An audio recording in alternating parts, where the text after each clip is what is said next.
Bem-vindo ao programa Saber Direito.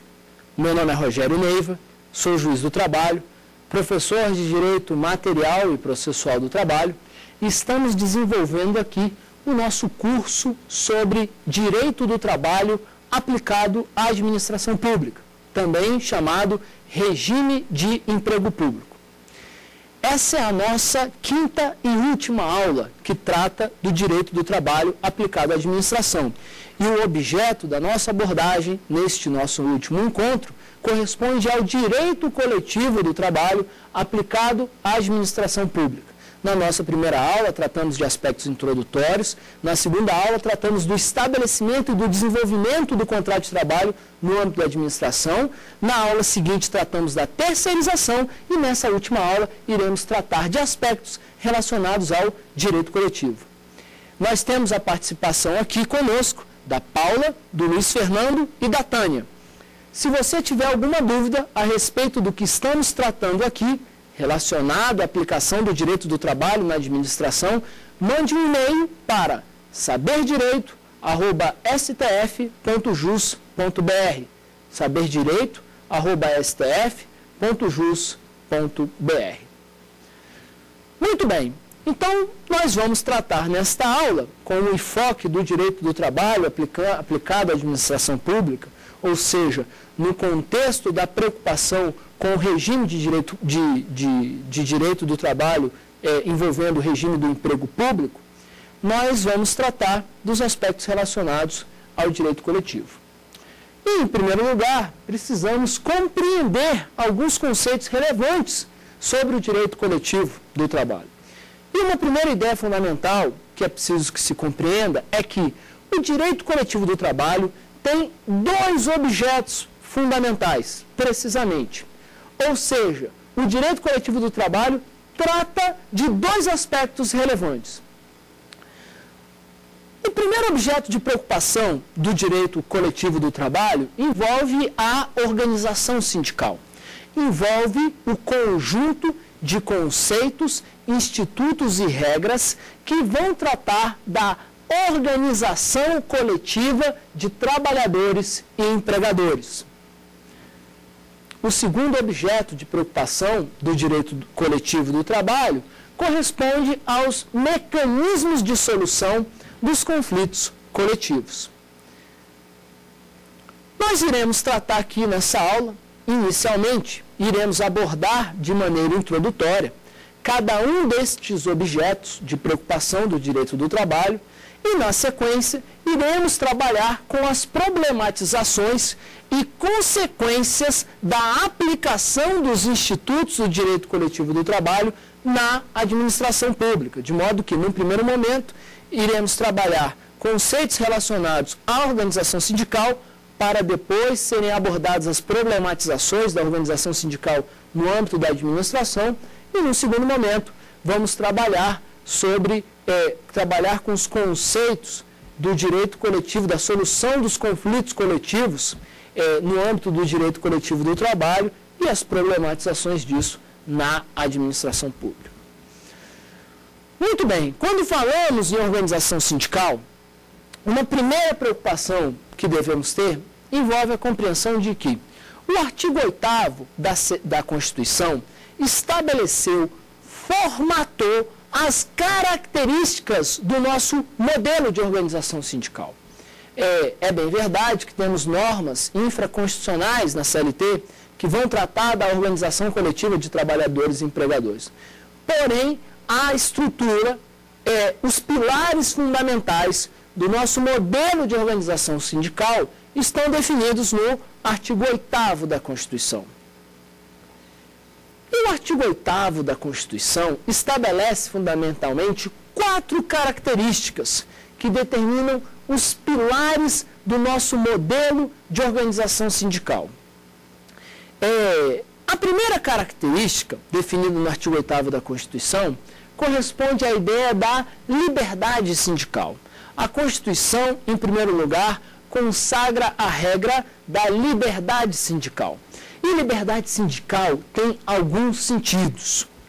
Liberdade sindical, em primeiro lugar, quer dizer liberdade de constituição, ou seja, trabalhadores e empregadores são livres para a constituição de entidades sindicais. Talvez, a essa altura, você esteja se perguntando, mas como há essa liberdade toda, professor, se é preciso o sindicato, para ser constituído, buscar um ato administrativo chamado registro sindical?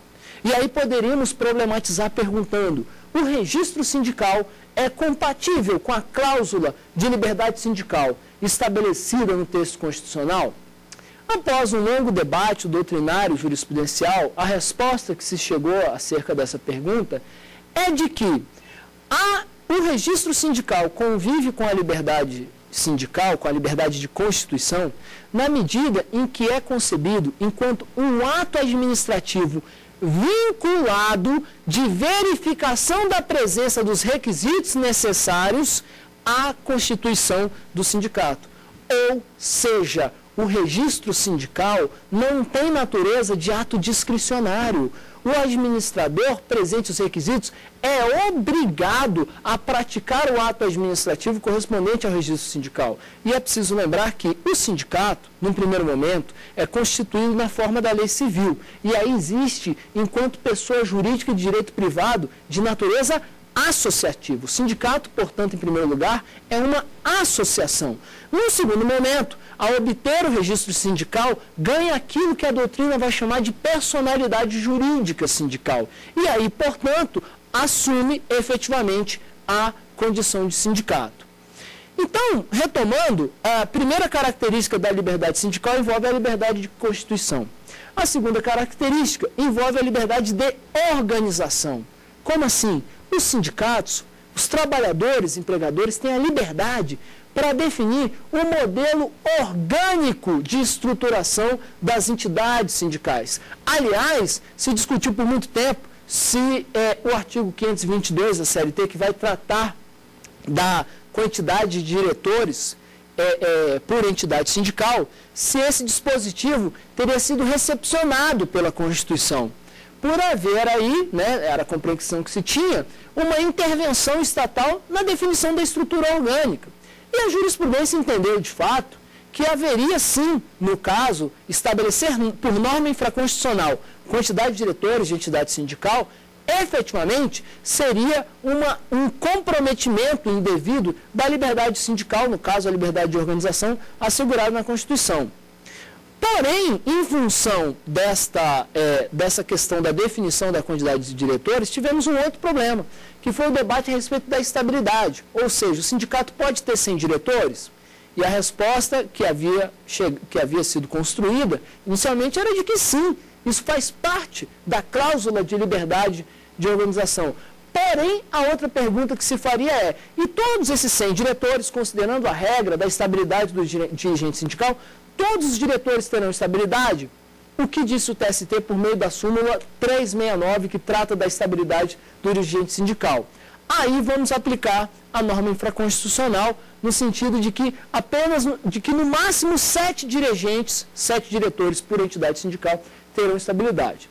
Mas eu apenas estou trazendo essa informação para mostrar um exemplo do alcance do conceito de liberdade sindical. E temos como último desdobramento, um terceiro desdobramento da liberdade sindical, a liberdade de filiação, segundo a qual ninguém pode ser obrigado a filiar-se e nem desfiliar-se de entidade sindical. Então, primeira característica, liberdade sindical.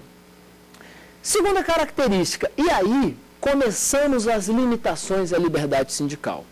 Ou seja, o que eu quero dizer com isso? A Constituição, num primeiro momento, estabelece a regra geral da liberdade sindical e, num segundo momento, começa a limitar essa liberdade. Aliás, podemos sustentar que a nossa liberdade sindical é uma liberdade que não é plena, que não é absoluta, é uma liberdade relativa. Diga-se de passagem, inclusive, incompatível com a Convenção 87 da OIT, que teria assegurado a liberdade plena. E nós vamos ver por que eu quero dizer porque eu digo que a nossa liberdade ela não é ampla, ela é parcial. Fundamentalmente, o Constituinte começa, após estabelecer a cláusula de liberdade, estabelecer algumas limitações. A primeira limitação corresponde à organização por categoria, e esse é um conceito fundamental para a nossa compreensão, de modo a refletirmos sobre a aplicação do direito coletivo do trabalho na administração. A Constituição consagrou a regra da organização por categoria. Como assim? Se por um lado o Constituinte disse, trabalhadores e empregadores do Brasil, vocês têm liberdade para constituírem sindicatos, por outro lado, o mesmo Constituinte virou e disse o seguinte, olha, mas em primeiro lugar, é preciso que se respeite o conceito de categoria. É preciso que as entidades sindicais sejam constituídas, organizadas em categoria. E o que é categoria? Conceitualmente, categoria corresponde a uma coletividade definida, identificada e delimitada a partir de um critério de agregação de interesses legalmente estabelecido. Como assim? Qualquer coletividade, para ser delimitada, precisa contar com um critério de agregação de interesse. Então, por exemplo, se estamos falando de um segmento religioso, né, se dissermos católicos, né, o critério de agregação de interesse é a opção religiosa. Se falarmos evangélicos, o critério de agregação de interesse é a opção religiosa. Se pensarmos, por exemplo, em opções por determinadas agremiações esportivas, né, torcedores do determinado time, o critério de agregação de interesse é aquela determinada opção. Então, toda coletividade, para ser definida, precisa contar com o critério de agregação de interesses. No caso da organização sindical, no caso da categoria, o critério de agregação de interesses, quem define é a lei. E a lei assim o faz na norma infraconstitucional que corresponde ao artigo 511 da CLT. O artigo 511 da CLT vai definir os conceitos de categoria. E esse dispositivo estabelece que nós temos 3 conceitos de categoria, 3 espécies de categorias. Nós temos a categoria econômica, a categoria profissional e a categoria profissional diferenciada. O que é a categoria econômica?